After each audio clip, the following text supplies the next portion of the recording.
Thank you so much for joining us this afternoon. We're excited to hear from one of our staff counselors here at Whitestone Counseling Resources. Ariel has been with us for about a year almost, getting close to that. And I'm just so excited to hear from her and talk about boundaries and how to set them. I think we hear a lot about boundaries, and sometimes we don't know what they might be or even how to set them in a way that feels healthy to us as well as the people around us. But before I give it over to Ariel, I want to just say again, thank you for joining us. We are Whitestone Counseling Resources. We are a Christian counseling practice that's been around since 1997, founded by a gentleman by the name of Raymond Wunderlich, who had a heart to be able to be a resource to the community and to serve the local church. So, with that in mind, we want to continue to partner with the local church and individuals in the community. We're excited that you are here. And as we hear from Ariel, if you have any questions, please feel free to use the chat, and we will try to have some time at the end to answer some of those questions that you might have. But thank you again for being with us. We are excited that you are part of our time today. Ariel, I'll go ahead and pass it over to you.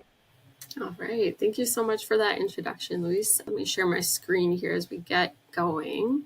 Like he said, I've been at Whitestone for about a year. And before getting involved in counseling, I was involved in ministry for about 8 years overseas. So I just have a heart for helping people.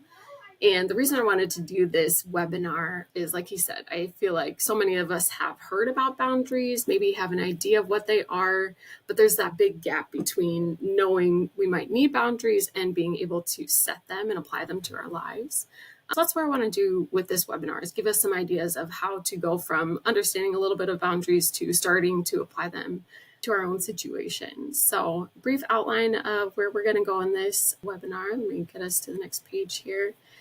Understanding boundaries, what they are, why we need them. I'm going to talk a little bit about the theology I see around boundaries coming from that Christian perspective, and then going into how to set boundaries, some practical steps for doing that. And then lastly, dealing with resistance and boundary violations. And if we have time at the end, we'll do a little summary. And like he said, we'll try and answer some questions.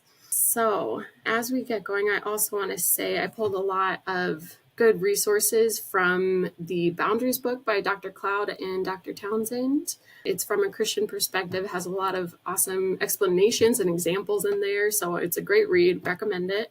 And then also the Better Boundaries workbook by Sharon Martin. This is very down to earth, very practical, giving you a lot of room to write and do exercises to figure out, how do I apply this to my life? So I recommend both of those, and I'll be referencing them throughout this talk. So just wanted to give those to you. So let's jump in. What are boundaries? The classic example that Cloud and Townsend use is to think about property lines. So if you think about a property line and you're like, what does that have to do with boundaries? It's the example of a fence. Fences and property lines define what is yours, what is not yours, what is under your responsibility, your ownership, what differentiates you from another person.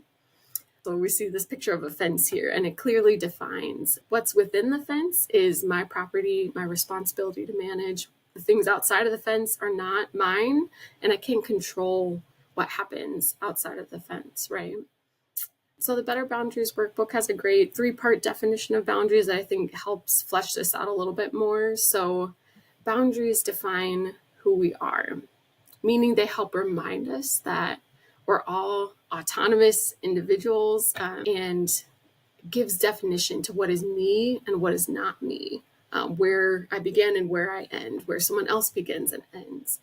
So she says in the workbook, and I like this quote, that a lack of boundaries can leave you unsure of who you are, what you need, what you like to do, what matters to you, what you believe in. Many of us, we might have been in relationships or seen a friend in a relationship where they get absorbed by the other person, swallowed up by that person's preferences, likes, dislikes, their needs, maybe their problems. They lose sense of who they are and their separateness from that other person. So boundaries here help us define who we are and our separateness from another person. The second part of the definition is that they define what we are responsible for and what we're not responsible for. So within our fence or our property line is our responsibility and what we can control. So that includes things like thoughts, feelings, emotions, our actions, our behaviors, our choices. If you've heard of the concept of circles of control, it goes back to that inner circle on the picture of this tiny little circle is what I can control. And that basically includes just thoughts, feelings, emotions, actions, choices of mine, right? And the other circles show things that influence and impact me, but that I can't control. I have very little say in what happens with those. So boundaries define that inner circle of control of what I'm responsible for. And obviously in relationships, we care a lot about other people and what they say, what they think, what they do, their choices, their behaviors. But ultimately, we can't control what they do, even though it impacts us and influences us, and even though we impact them by our choices and our behaviors.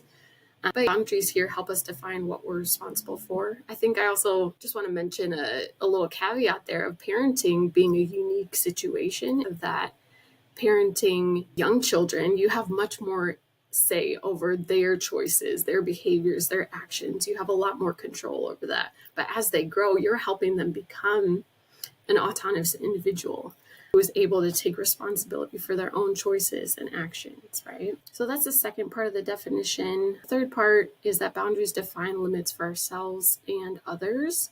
So again, going back to our beautiful fence metaphor, you as the owner of the property get to decide what is allowable or acceptable on your property.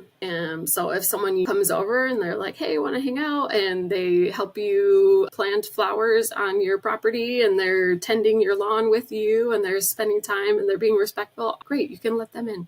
But if somebody's coming over and they're leaving trash all over the place and they're trampling your plants and kicking down your fence posts, you get to say that that's not okay. So boundaries are where you're expressing your limits of what is appropriate for yourself, what you can handle, what is comfortable and appropriate behavior between you and another person, what you allow, what you accept. So this is our threefold definition. If you're confused so far, we're definitely going to give more examples here. And so let's go into some umbrella categories here. So these are just some big areas, some big categories of life where we might need boundaries. These aren't the boundaries themselves, but they help us think through what areas of life might we need some good fences. All right, so the first one is physical. You can really see the application of that three-part definition of boundaries here. I know that my body is where I end and where I begin. I know that your body is where you begin and end. I know that I'm responsible for the care of my body. And I know that my physical body has limits and I need limits. So boundaries in this aspect of life might look like setting boundaries around the amount of sleep I need to function well. So I know I can't stay up days on end and do well. So I set limits for myself of when I go to bed and when I get up. Physical boundaries might also protect preferences for how I prefer to be touched or not touched. Do I want to give this person a handshake or a hug? Do I need space between myself and another person to feel safe? Those are examples of physical boundaries. Another area related to that we need good fences or good boundaries is physical intimacy, the sexual area of our lives. So in our responsibility and care for ourselves and our bodies, we get to define what we're comfortable with in our romantic relationships. So good fences here communicate things like what kind of touch or intimacy you want, with whom, when, where, how often. These are important things to define for ourselves. So another area is time. Boundaries here might consider what we can manage with our time, what we want to spend our time on, keep us from overworking ourselves. So an example might include if you work an hourly job, you say, I'm going to clock out at the agreed upon time. I'm not going to work past that when I don't get paid for it. That's a boundary on your time. Or if you're agreeing to volunteer for some ministry at your church, you're like, I've got 3 hours a week. I would love to serve in this ministry. But if it becomes a demand for 6 hours a week, I can't do that. That's too much for me right now. So you set a boundary there. Another area of life is financial or material. So we're responsible for managing our possessions and money well. So good fences might be internal in this area of setting a budget and sticking to it and enforcing that with yourself. I can spend money here. I can afford that. I can't spend money here. That is too much for my budget right now. Or externally, you might say no to the friend who's always asking for a loan but never pays it back. That could be a boundary, right? Final umbrella category I want to mention, and this list is not exhaustive. I know this is really huge areas of life that could use a lot more explanation or nuance, but emotional and mental well-being. So our thoughts, emotions, words, choices can fall under this umbrella, recognizing that we're responsible for managing those things for ourselves and we're not able to control that for other people. So good fences in this area of life could look like just saying no to someone, right? They could look like putting distance between you and someone who's not respecting you. For example, you're yelling at me, you're not listening to me. I'm going to need to walk away from this conversation until we can talk more calmly. That's a boundary of protecting your emotional well-being. Or maybe there's a coworker that asks a lot of invasive questions and you just don't feel comfortable with that. So you set a boundary to protect your privacy. Hey, I'm just not real comfortable talking about this at work. Can we focus on the task at hand? Thank you so much, right? That's a boundary to protect your privacy and your well-being. So again, this list not exhaustive, but just a few areas you can think about. And so before I move on from the slide, I just want to give you a second to think about if one of these areas sticks out to you, or another area of life where you feel like, oh, I'm really overworked in my time, or I really don't feel comfortable with this relationship physically, or I really need a better budget. So just take a second and maybe jot down those things of what's sticking out to you so far. And then as we're moving on, I do want to mention, coming from a Christian perspective, some theology around boundaries. I know a lot of people coming from that perspective sometimes wrestle with, are boundaries selfish? Are boundaries wrong? Is it hurting people to set a boundary? Is it loving to set a boundary? So just want to take a moment and address some of those concerns or some of the principles I see around boundaries in scripture. A lot of this I pulled from Cloud and Townsend, so they have a great explanations on some of these materials if you want to read more. So theology and boundaries. First of all, we take God as our example. So throughout scripture, we see God define who he is: Father, Son, Holy Spirit. God is love. In him there is no darkness. He is kind, abounding in steadfast love, slow to anger. These are descriptions of his character that God has given us to draw lines around who he is and who he is not. And he also takes responsibility for what is his, which, of course, in God's case, everything is his. And he defines limits for what he allows around what is his and what he takes responsibility for. So I think in this realm of, he declares the people of Israel are his people, and he declares laws around what is appropriate for the people of Israel to do. Idol worship is not okay for God's people. Worshiping other gods is not okay. And he allows them to face the consequences of breaking, of crossing that boundary. And the Israelites, you see, are conquered again and again by other nations because they cross that boundary. They sin. They move into these areas that God has defined that are not okay. So he takes responsibility for his creation and he sets limits. He allows consequences. And thirdly, he created us in his likeness. So he is our example in this. We also have unique personalities and characteristics that make us us. And we have responsibilities and limits. So that's the first point around some theological principles. Secondly, I want to talk about stewardship versus selfishness. So a lot of people feel like maybe boundaries are selfish. Maybe I'm being too focused on myself here if I set boundaries, but there is a difference between selfishness and what we're calling good stewardship. I like Cloud and Townsend's definition of selfishness here. They say that it is a fixation on our own wishes and desires to the exclusion of our responsibility to love others. So if we think of some examples, like going back to the categories of life, like finances, if you are so focused on just spending on what you want to spend on, getting your wishes, doing what you want to do, and you never give a gift to a friend or you never tithe to your church, that could be selfish, right? Or with your time, if you're so focused on yourself and what you need and what you want, you never set aside time for your spouse or for your kids, that can be selfish, right? But the difference here is that we want to be not selfish, but good stewards. God has entrusted us with our bodies, our needs, our physical possessions, and our relationships, and we want to take good care of those. So this is just a definition. I got off the internet, but I liked it. Thought it was a good explanation that stewardship is responsible management and planning around what God has entrusted to us. I would even add the words like caring and thoughtful and wise management and planning of what God has entrusted us with. So good stewardship means that we have to say no to people and activities that are hurtful to us. Again, thinking about the example of time, if we're constantly saying yes to activities and responsibilities that keep us burning the candle at both ends to the point of exhaustion or to the point of illness or burnout, that's probably not good stewardship of our bodies. Or in the area of emotional well-being, if we're in a relationship where the other person is constantly yelling at us, tearing us down, verbally attacking us, and we don't say anything, we go along with that, that might not be stewarding our emotional health well. It's confirming to the other person that they can treat us this way and it's okay, even while it tears us down inside. So stewarding ourselves well in that area might look like setting a boundary on what interactions you have with that person. So stewardship, not selfishness. The third area or principle we see in scripture is the difference between burdens and loads. And this comes from Galatians 6, where it says that we should carry each other's burdens, but that each should carry their own load.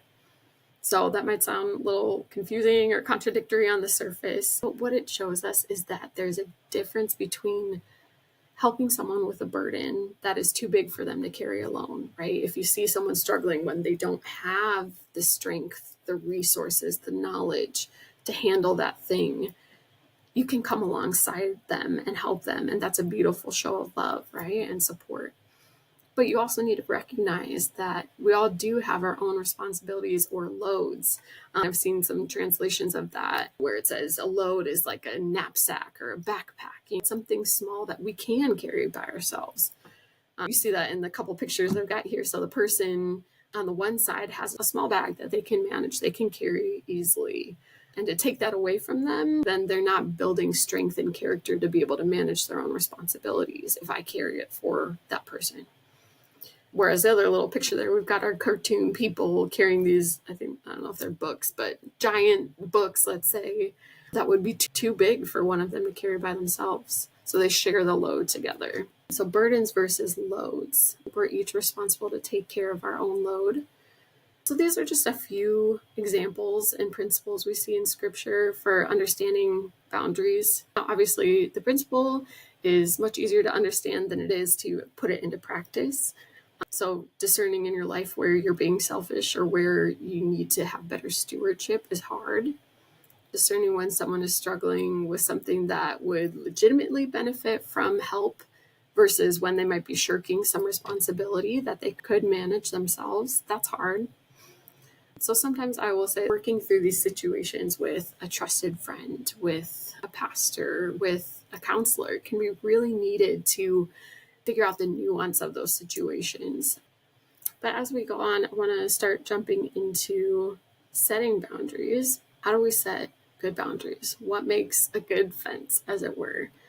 So we're going to go through 4 steps here. And you can even be filling in some of the blanks on your own. Start thinking through how you want to apply this to your own life or situations you might need to set a boundary in. These 4 steps do come from the Better Boundaries workbook. I loved how practical and easy they were for us to grab a hold of. So you can reference that if you want more information. But step 1 is clarifying what you want or what you need. So if we're thinking back to the umbrella categories of life, which one stuck out to you that you might need more boundaries in. Or I've got two lists here. So I've got a list of traditional basic human needs that we all have: food and water, physical safety, respect, love, connection, sleep. And you can look at that and be like, all right, what am I feeling like I'm missing something? Is there a need that's not being met? Maybe you're feeling lonely and you need more connection. Maybe you're feeling like you don't have autonomy in your relationships to make decisions or choices. Maybe you don't have support where you need support. So you can look at that and identify if there's a need that's not being met. Or you could also look at the list of emotions here. And I focused in on emotions that kind of clue us into a potential boundary issue. So if you're feeling resentful, that's an indicator that there might be a place where you're feeling taken advantage of, or something's not right. Or if you're feeling shamed or uneasy or hopeless or unimportant, that might clue you into an area where you want to set a new boundary. So maybe circle one of these or write it down, or note what kind of situations you're feeling these emotions in, or what needs are sticking out to you, and think about how that might reflect a boundary issue. So as we think about what we want, what we need, step 2 then becomes identifying your boundaries. So first we begin by brainstorming, and you want to throw out all the possible solutions you can think of to the issue. So example of that is if you're dealing with a coworker, let's say, who's eating your lunch out of the communal fridge, you can come up with a ton of different solutions for that. If I'm going to write my name in big black Sharpie all over my lunch, I'm going to put a sign in the kitchen. I'm going to pack food that they don't like, and so they won't eat it. I'm going to stop packing lunch. I'm going to go out and buy lunch. Or I'm going to keep my lunch at my desk and not put it in the fridge, right? So you just throw out all the ideas you can think of. And then you can narrow it down after that. And you want to narrow it down by focusing again on what things you can control. So again, our responsibilities, our thoughts, words, actions, beliefs, behaviors, these are under our control. We can't control other people. So if we think about the communal fridge example, what of those solutions are things that are under my control? If I write my name on my lunch, that doesn't stop the other person from eating my lunch. Putting a note on the fridge doesn't stop them. But I can control where I put my lunch and limit their access to it. So by not packing a lunch, that's controlling where it is and limiting their behavior. Or by storing it at my desk or somewhere close to me, that's again under my control. So you might cross out the things that are outside of your control, and you might circle in on the things that you can control. And then at that point, you can refer back to the need or the emotion you identified and ask which of these possible solutions you've come up with would help you to meet the need you're expressing, or would help you feel the way you want to feel. Like if I've been feeling hurt and disrespected, which option is going to help me feel respected and loved and cared for? Which boundary option feels the closest to that? And then you choose the best option. I will say a lot of times there's imperfect solutions. We want the perfect situation. We want to have the ultimate happy ending, but a lot of times imperfect solutions are a step in the right direction, and we need to go with something that's maybe not quite right, but is moving us towards where we want to be. So that's step 2, identifying your boundary. And then step 3 is implementing your boundary. So it can be helpful to think here about how you want to phrase your boundary. There's another counselor who does a lot of content on YouTube and social media, Emma McAdam. Her channel is called Therapy in a Nutshell, and she has a lot of great videos on boundaries. She breaks it down into 2 levels of boundaries, if you want to think of it this way. So level 1 is a request. And this is as simple as, hey, I feel really overwhelmed when you leave dishes all over the kitchen. Could you stack them in the sink when you're done cooking? That would help me so much. Or, hey, when you have a project for me at work, could you email me the details rather than a phone call? I just do so much better seeing it written out. These are simple requests. This is how we most often communicate with other people, and hopefully in healthy relationships, people hear and respect our requests. But level 2 takes it up to much more assertive language. And this is where the work is for a lot of us who are noticing boundary problems. It's because our requests haven't been heard or haven't been respected. So we'll focus in on this. And this level 2 is a little bit of a formula of an if-then statement. So if blank happens, if you do blank, then I will do blank. Then I will do this. right? So important here is that your then statement has to be something that you can control. If you speak to me like that, then I will report you to HR. If this meeting goes late, then I will have to leave early. I clock out at 5. I don't like to be touched like that. If you keep doing that, I'm going to leave. If you borrow the keys without permission, borrow the car without permission, then I will take away your keys, right? If you come home drunk, then I'm going to go stay at my parents', right? So the then is what you can control. And these are hard things to figure out. I don't want to minimize the work it takes to come up with a boundary that is under your control and to communicate it to the person or the people involved. And as we're talking about this, I do want to note a couple things that boundaries are not.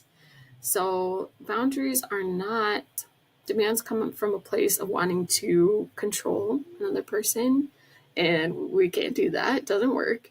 And people will react negatively against attempts to be controlled. The same is true of ultimatums. It can feel like a hard distinction to draw between what's an ultimatum or a demand versus what's a good and boundary. And I think that comes down to the motivation behind it. Ultimatums and demands are coming often from a place of wanting to make the other person do what you want them to do, to control them. And good boundaries are motivated, like we said, by good stewardship for yourself, taking responsibility for what is yours, protecting your well-being. So motivation is important here. And along the same lines, boundaries are not revenge, retaliation, or punishment. When we've been hurt by our boundaries being crossed, there can easily be a temptation to just get back at someone. You took advantage of me, so I'm going to make sure you get the same back. But boundaries in that spirit are not going to go well, and I think they ultimately just continue this cycle of hurt people, hurting other people, who then hurt other people. So good boundaries actually recognize that we're hurt and we're hurting, and try to protect us, set up fences that are going to hold back and protect us from that hurt in the future. So you took advantage of me at work. You took credit for my work. If you do that again, if you take credit for my work again, I'm going to report you to HR. That can sound like an ultimatum. That can sound controlling. But if my motivation is like, this is unacceptable for me, I can't continue this way, this is unsustainable for my job or how I handle my work, the motivation helps it come across as a good boundary rather than just attempt to control.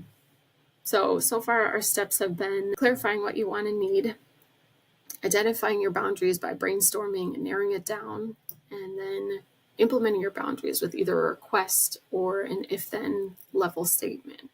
So step 4 is basically fine-tuning your boundaries. So at this point, you've communicated to your person or the people involved your request or your if-then statement, and you want to evaluate how this is working for you.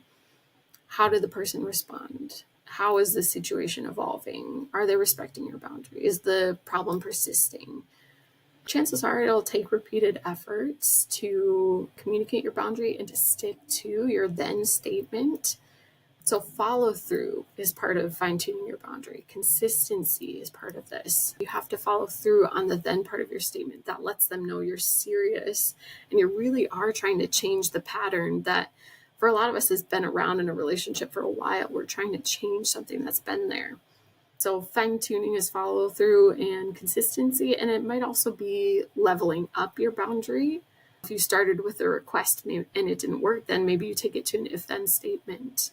If your then is being disregarded and they're continuing to push or ignore what you've said, you might, if you think about your fence, you might have to build a bigger fence, a tougher fence. So example of this, you've said to your spouse, like, hey, it really embarrasses and hurts me when you yell at me in front of other people. If you do that, I'm going to then leave whatever event we're at. And you followed through and it's still happening. You might set a stronger boundary then to create more distance and say, hey, I'm not going to go with you to XYZ shared event because of these previous experiences where you've yelled at me. I need more space to feel respected and safe. So this fine-tuning leads us into our next section, which is dealing with resistance and boundary violations. There's a whole host of ways we might encounter both external or internal resistance. Cloud and Townsend have a great chapter on this topic, so I'll just mention a few of the ways we see resistance to our boundaries. So, external resistance, anger. This is one of the most common reactions we see to new boundaries. And while it might be tempting to try and fix the situation for the angry person, to compromise, to make them happy, if someone is angry at us for setting boundaries that are meant to care for ourselves and our responsibilities, that reflects a problem on their part. And you're not responsible for making them feel better. They're responsible for managing their own emotions and their own needs. So they need to find healthy ways to get their needs met that don't cross over your boundaries or your limits. Cloud and Townsend have a great quote on this topic. So do not let anger be a cue for you to do something. People without boundaries respond automatically to the anger of others. They rescue, they seek approval, or they get angry themselves. There's great power in inactivity. Do not let an out of control person be the cue for you to change your course. Allow them to be angry and decide for yourself what you need to do. That's a hard word, but I think there's a lot of truth in that. So another example of external resistance is guilt messages. You might have heard things like, I guess you don't care about me at all, or after all I've done for you, or shouldn't Christians do, or shouldn't Christians be blank? And these messages often do come from a place of sadness or hurt or anger. And you can empathize with the person in the distress of what they're feeling. But you don't need to explain or justify yourself, and you don't need to change your boundaries to accommodate their guilt message. I think both anger and guilt trigger our difficulties with letting people be upset with us or disappointed with us. And the question then becomes, are we able to move forward with our boundaries even if another person is upset with us? So an important aspect of resistance to our boundaries is talking about physical resistance. So some people in our lives are not going to respect our boundaries and could react by physically attacking us, overpowering, coercing us. And this is abuse, right? This is not okay. So if you're in a relationship or a situation where you suspect you might be in physical danger, if you try and set boundaries, or if you've experienced that in your relationship with a certain person already, then priority becomes seeking help, right? Working with a counselor, working with trusted family or friends to create a safety plan of where you can stay if you need to get out of an unsafe situation. Calling the police, seeking legal advice. These things can be very important steps in setting boundaries by being safe, right? Removing yourself from the situation. So I want to mention that. And I know there's more examples of external resistance we can face, but internally, I also want to mention some of these. And internal resistance, I feel like often has to do with fear of unmet needs, for example. So if you're feeling really lonely, disconnected, and you want connection, you need more support in your life, you might be fearful of setting boundaries, wondering if people will leave you or abandon you if you set a boundary. You might stay in a toxic situation just to keep from feeling that need for connection. Fear of anger, like we talked about in the external context, if we're afraid of someone's anger or disappointment, that can paralyze us and keep us from setting boundaries.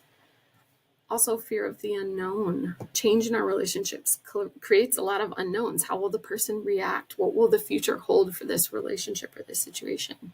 So that can keep us hesitant from setting boundaries. And again, guilt. External guilt is a thing. Also, internal guilt is a thing. We might feel like a bad person for setting boundaries. We might have negative messages. Maybe those are internalized from previous relationships or from childhood. But it's a distorted sense of what's right or wrong and what is okay. So all of these internal and external resistance examples, when we're dealing with them, I want us to be kind to ourselves. If this was easy stuff, there wouldn't be so many books on the topic or podcasts, webinars, videos. So just becoming aware of our own reasons for internally resisting boundaries or being hesitant to set boundaries, becoming aware of the patterns of external resistance we see in our relationships, even just becoming aware of these things is a really good step in breaking those patterns and holds on our lives. So the last section we got here is looking at navigating boundary violations. So again, we're going to come across people who do not respect our boundaries. Maybe they aren't taking you seriously. Maybe they're ignoring you. Maybe they said they'd change, but then they did it all over again. These are examples of boundary violations. So what do we do? First step here, and these are really simplistic steps, but just to give us a little bit of a handhold on what we can do in these situations, is to take stock. That's step one. What happened? How did the person violate your boundary? What was your reaction? What emotions are you feeling, and how strongly are you feeling those emotions? Also, take stock of the relationship. Who is this person to you? How important is the relationship? All of these questions can help you decide and inform your decision of how you want to move forward. So taking stock. And then step two is enforcing your consequences. So I said this before, but boundaries are not punishments. So this is not getting back at the person, but it's taking steps to protect yourself and your well-being and letting the other person feel the natural consequences of their choices and their behaviors. It's following through on your then statements. So if you said your boundary was, hey, it hurts my feelings when you comment on my eating habits or my weight. If you continue doing that, I'm not going to eat lunch with you. So if they keep doing that, then you follow through on that and you eat lunch somewhere else. And maybe they feel the natural consequence of feeling disconnected from you or feeling lonely. Or another example, if you're partnering and you say, hey, if you keep coming home drunk, then I'm going to go stay at my friend. Then you go stay at your friend's house. You're following through. You're enforcing those consequences. And they feel that. So in this follow through on your consequences, like we said, we might fine tune, we might level up our boundaries if someone is continuing to violate them. You might move from a request to an if then statement. You might move your if then statement to something stronger that gives you more distance from the person who's crossing your boundaries. But I do want to say again, if you're feeling unsafe in whatever situation or relationship, then safety becomes a top priority. So seeking help, putting physical distance between you and that person, those are important steps, right?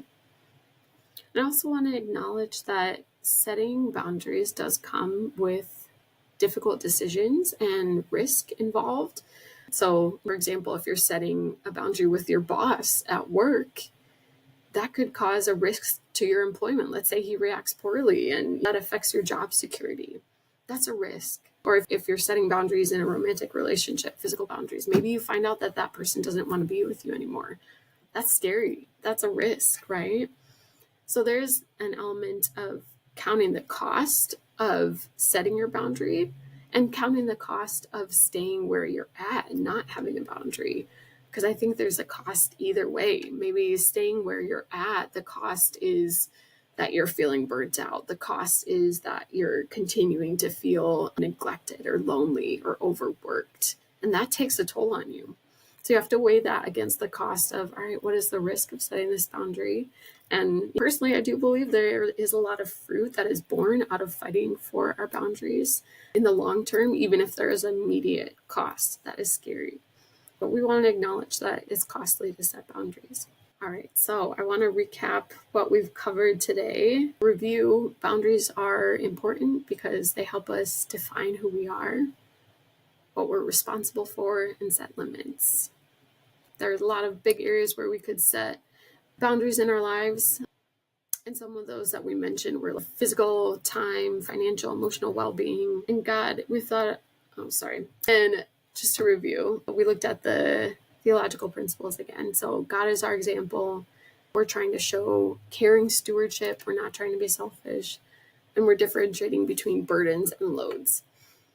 And then we looked at the 4 steps of setting boundaries. So step 1, clarifying what you want by the areas of your life, looking at emotions, looking at needs, identifying your boundary by brainstorming and then narrowing it down to what's under your control.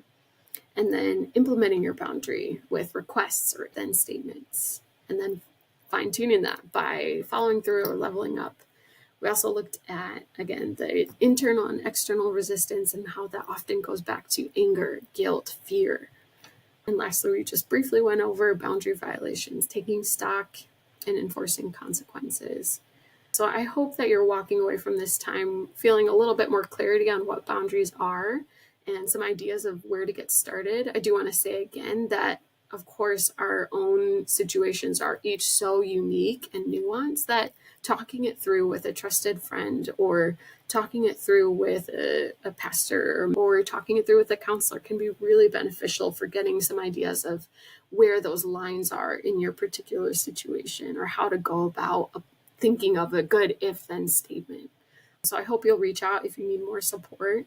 And as we get to the end of our time, I just want to leave a couple minutes to look at the chat here, see if there's any questions we can answer. And I'll bring back Luis if he has any final comments as well.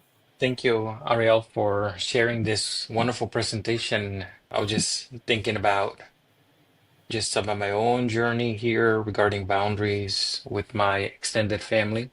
I come from a large Latino family, and sometimes boundaries are needed in my extended family. So just thinking of your steps and how I might want to go back to the drawing board, look at my needs and what I want, and reflect on that a little bit more. I appreciate that. There are a couple questions on the chat here.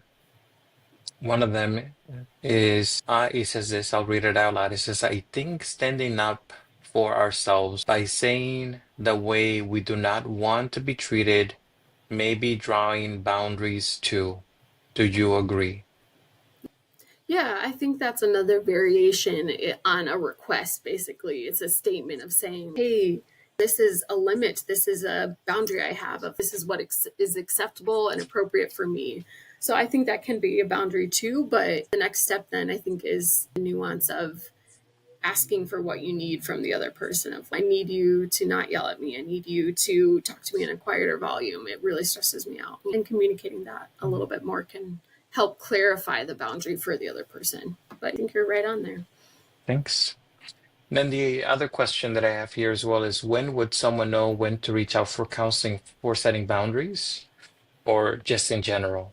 Yeah, that's a great question. I'm sure you can speak to that too, Luis, but I'll say, again, when safety is a question, I think that's definitely a situation where you want to reach out for help from a counselor, from authority figures. But also, if you're struggling to set boundaries and maybe you've experimented with requests and statements and it's not working, right? If you're needing to see change and you haven't been able to find a way to change the situation, that's another point to bring someone else in. Thanks for sharing that.